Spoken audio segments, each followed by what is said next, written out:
What's up guys, this is Lito with LAC Irrigation channel. Today we're going to be talking about doing an inspection and what to look for and what to keep an eye out for, and from broken heads to busted drip lines.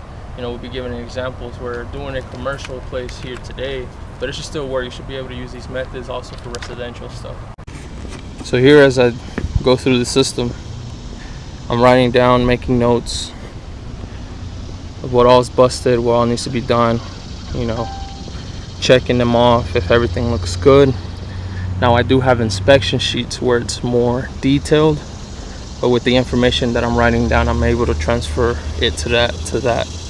That way I can update to our system. Now this is not something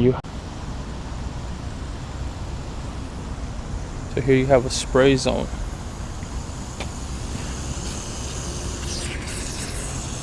Inspecting these nozzles, make sure they're getting good coverage.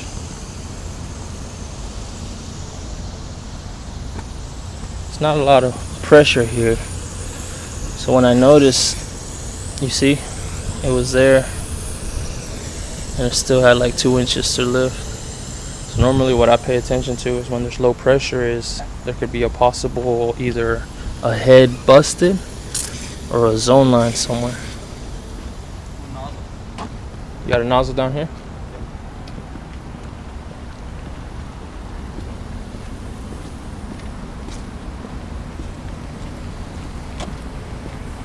Where, right here? It's possible too. Oh yeah.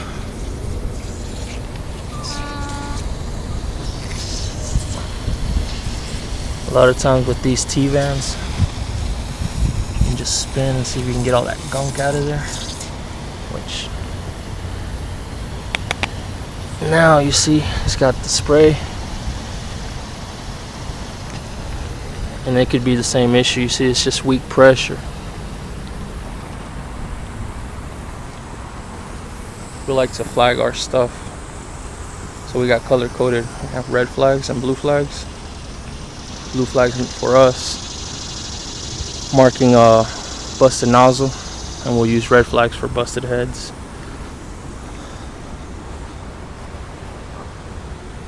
You see, I see water runoff over here, which is never a good thing. So I notice there's very weak pressure. Not enough pressure to even lift this head up. So that tells me either we have a zone line somewhere, busted head somewhere, and if I can't find either one of those, I will go to the backflow and check the pressure, check the PSI with the gauge, and determine my next step from there as far as proposing something to the client. Alright, so we got a mini rotor zone here. Here what we do is we always try to make sure we got good coverage here, make sure there's nothing hitting the sidewalk, as you can see that it is. So we're going to adjust so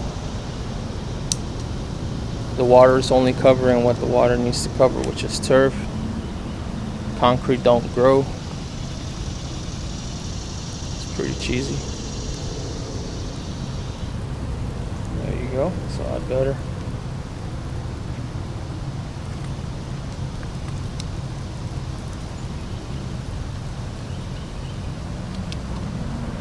Water conservation is important, guys.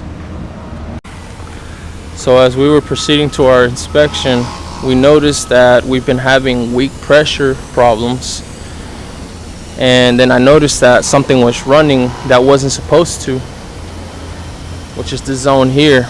We have nothing on yet at the moment, so the next step that we would do is locate the valve and see if the solenoid is manually turned on. We have found the valve here. Block this from, yep.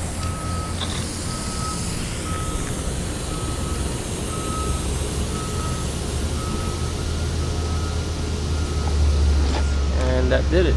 It was on by the solenoid. Let's go ahead and check the other one. Yep, that drip was on as well. And it looks like there were 2 valves, so there is a There's third 3. valve here. Yep, which was also turned on as well. A lot of the times,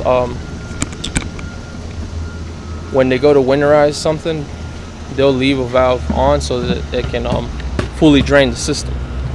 You know, so I understand why these things happen. This is the first time we go through inspection here. We just got this property, so we're gonna see a lot of these things.